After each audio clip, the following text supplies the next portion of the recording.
قوم استغفروا ربكم إنه كان غفارا يرسل السماء عليكم مدرارا ويمددكم بأموال وبنين ويجعل لكم جنات ويجعل لكم أنهارا ما لكم لا ترجون لله وقارا.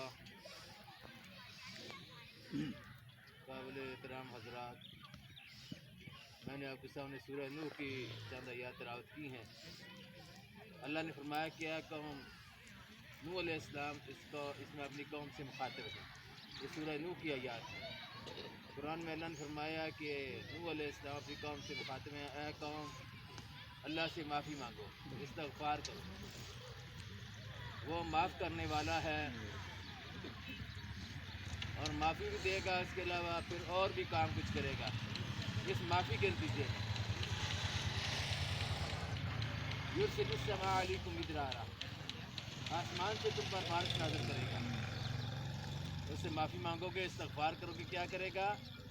یرسل السماء علیکم مدرارا، آسمان سے بارش نازل کرے گا. ویمددکم باموال وبنین، تمہاری مدد کرے گا مال کے ذریعے، اولاد کے ذریعے، بیٹوں کے ذریعے، بنین بیٹوں کے ذریعے. یجعل لکم جنات ویجعل لکم انہارا، تمہارے لیے باغات پیدا کرے گا اور نہریں جاری کر دے گا، خشک نہروں کو جاری کر دے گا. اعتماد اور یقین اور توکل کے ساتھ اللہ سے دعا بھی مانگنی چاہیے، نماز بھی پڑھنی چاہیے، پورے اعتماد کے ساتھ، پورے یقین کے ساتھ. اس یقین کے ساتھ کہ انشاءاللہ ہم نماز جب پڑھیں گے تو نماز کے ساتھ ہی اللہ تعالیٰ اپنی رحمت کی بارش بھی بھیج دے گا. کیونکہ جو آدمی جس طرح کا یقین رکھتا ہے اس کے مطابق ہی اللہ فیصلہ کرتا ہے. حضور صلی اللہ علیہ وآلہ وسلم نے فرمایا، جسے قدسی ہے، اللہ فرماتے ہیں انا عند ظن عبدی بی، میں اپنے بندے کے ساتھ وہی کرتا ہوں جو میرے ساتھ میرے تعلق کو گمان رکھتا ہے. اگر اچھا گمان رکھیں گے کہ واقعی ہماری نماز پڑھنے کی وجہ سے، جو کہ رسول اللہ صلی اللہ علیہ وآلہ وسلم کا عمل ہے اور سنت عمل ہے، اس پر ہم عمل کریں گے تو اللہ تعالیٰ اپنی رحمت کی بارش نازل کرے گا. پھر اتنا ہی نہیں کہ رحمت کی بارش نازل کرے گا، وہ تو غفور الرحیم ہے، وہ تو معاف کرنے کا ادھر جو آدمی کرے کوئی تو وہ تلاش کرتا ہے، وہ کہتا ہے کہ چلو میں اس کو معاف کر دوں. چھوٹی چھوٹی باتوں پر بھی اللہ تعالیٰ آدمی کی مغفرت اور بخشش کر دیتا ہے. بڑے بڑے افعال اور بڑے بڑے اعمال کرنے کی بات ضرورت نہیں پیش آتی تو اللہ تعالیٰ مغفرت اور بخشش کے سرٹیفکیٹ عنایت کر دیتا ہے. اس لیے اہل ایمان کو چاہیے، وہ آدمی جس نے 100 قتل کیے تھے، کیا کیا تھا؟ اللہ سے استغفار کی تلاش میں تھا، معافی کی تلاش میں تھا کہ اللہ مجھے معاف کر دے، اللہ مجھے معاف کر دے. اس کے اندر آگ لگی ہوئی تھی، اس کے اندر تڑپ تھی کہ مجھے اللہ معاف کر دے. اس معافی اور بخشش کی وجہ سے اللہ تعالیٰ نے اس کے جیسے 100 قتل کیے تو اس کو اللہ تعالیٰ نے معاف کر دیا. ہم تو الحمدللہ اتنے بڑے گناہوں کے آئی نہیں ہیں، ہم تو چھوٹے چھوٹے گناہ ہیں جن کی وجہ سے ہم اللہ کے سامنے آ کر دعا مانگ رہے ہیں. اللہ کا شکر ہے ہم میں سے کوئی اس طرح کے کبیرہ گناہوں کا مرتکب نہیں ہے. اگر ہوگا بھی تو اللہ سے معافی مانگے گا، معافی مانگو تو اللہ تعالیٰ معاف کر دیتا ہے. تائب من الذنب کمن لا ذنب لہ، توبہ کرنے والا ایسے ہے جیسے اس نے کوئی گناہ کیا ہی نہیں، صاف بالکل اللہ کر دیتا ہے توبہ کرنے کی وجہ سے. اور توبہ استغفار کرتے رہنا چاہیے. آپ صلی اللہ علیہ وآلہ وسلم کے ارشاد کا مفہوم ہے کہ جب آدمی گناہ کرتا ہے تو اس کے دل کے اوپر کیا نقطہ پڑ جاتا ہے.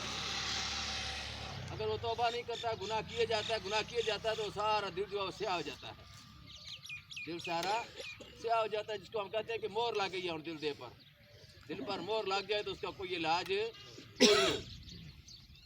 اکثریت کے دلوں پر مور لگ چکی ہے، اسی لیے لوگوں پر اب اثر ہی نہیں ہوتا کسی بات کا. اللہ کا عذاب آئے پھر بھی اثر نہیں ہوتا. اب یہ اللہ کا عذاب نہیں تو اور کیا ہے؟ آپ اس کو اللہ کی رحمت کہیں گے کہ بارش نہیں آ رہی، بارش کو ہم ترس رہے ہیں. لیکن لوگ جو چاہتے ہیں کہ بارش آئے وہ بھی وقت نکالنے کے لیے اختیار نہیں. بڑی خفکی لوگ کرتے ہیں جب ان کو کہتے ہیں یار نماز پڑھنا ہے، نماز استسقاء ہے، بڑے غصے کے ساتھ جواب دیتے ہیں، او جی آپ تو فارغ ہیں نا، او جی ہمیں سردی ہے، او جی ہمیں کام ہے، اور کام بھی تو ہے نا. وہ اس کو کام سمجھتے ہی نہیں کہ یہ بھی کوئی کام ہے. قحط پڑ گیا، خشک سالی ہو گئی تو پھر روتے رہیں گے کہ اللہ کی طرف سے یہ عذاب ہم پر آ گیا. لیکن ابھی ان کے پاس پاؤنڈ ہیں، ڈالر ہیں، اس لیے لوگ جو اللہ سے معافی مانگنی چاہیے. اپنے گناہوں کی معافی سے نہیں مانگیں گے اللہ راضی نہیں ہوتا.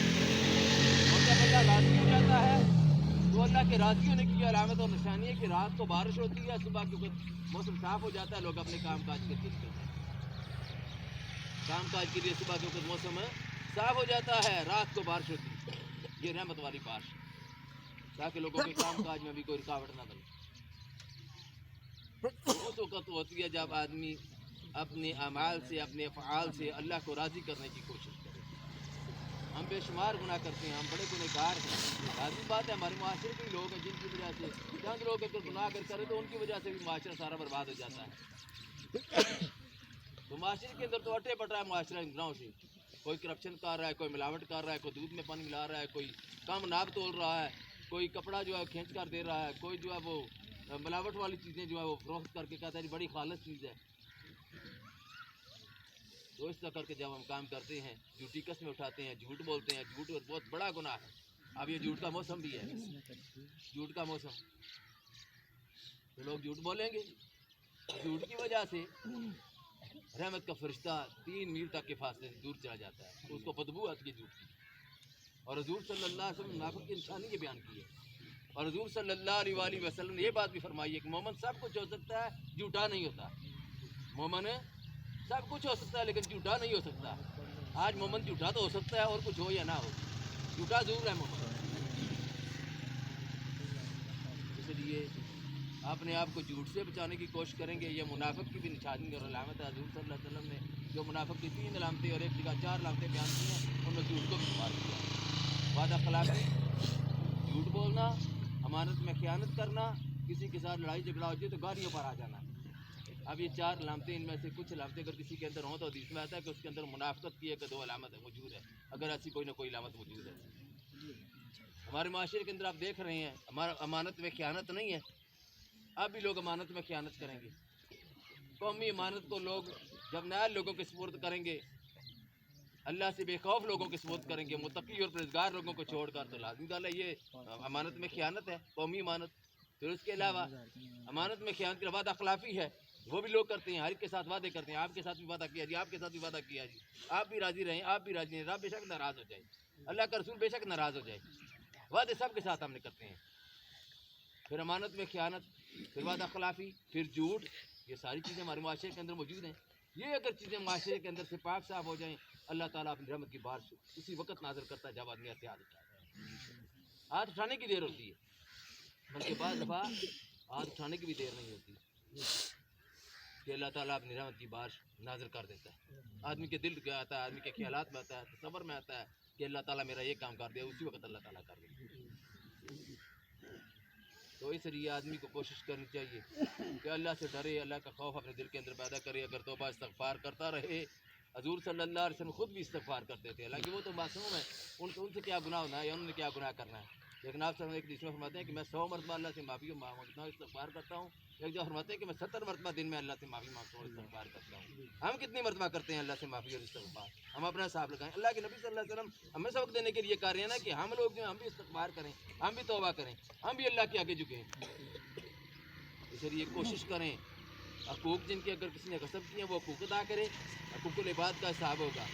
اگر کسی نے حقوق اللہ کی طرف توجہ نہیں کی تو حقوق اللہ کی طرف توجہ کرے، حقوق اللہ اور حقوق العباد کو ادا کرنے کی فکر اور کوشش کرے، فرائض کا اپنے آپ کو پابند کرنے کی کوشش کرے، اور جو فرائض کے علاوہ فرائض کا پابند کرے اور گناہوں سے اجتناب کا اپنے اندر کیفیت پیدا کرے، تو اللہ تعالیٰ جو ہے معاف کرنے والا ہے، اللہ تعالیٰ درگزر کرنے والا ہے۔ تمام حضرات صدقہ ابھی نکال کر دیں اپنی توفیق کے مطابق، یہاں پر بے شک رکھ دیں یا جاتے وقت دے دیں، صدقہ ہر ایک آدمی کو دینا چاہیے۔ اور یہ بارش کے ہونے کی علامت اور نشانی میں سے یہ بھی ہے کہ حضور صلی اللہ علیہ وسلم خود بھی اور اس طرح کر کے حکم بھی ہے یہ کہ جب آدمی نماز استسقاء کے لیے جائے، نماز استسقاء ادا کرے، صدقہ بھی دے، صدقہ بھی دے، اور اپنی لباس سے بھی اس طرح کر کے چمک دمک کرنا ہے، مسکینی اور درویشی کے لباس سے اس کی چہرے سے ظاہر ہو رہی ہو، جتنی بھی توفیق ہو، 10 دے، 20 دے،